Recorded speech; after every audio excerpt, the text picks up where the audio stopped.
ପକ୍ଷୀ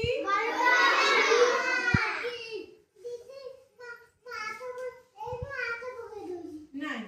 ତାପରେ ଆମ ଜାତୀୟ ଫୁଲ କଣ? ଆମ ଜାତୀୟ ଖେଳ ଭେରି ଗୁଡ।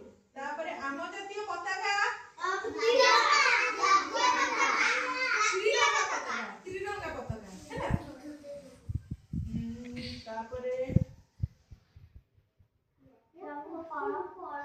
ଜାତୀୟ ଫଳ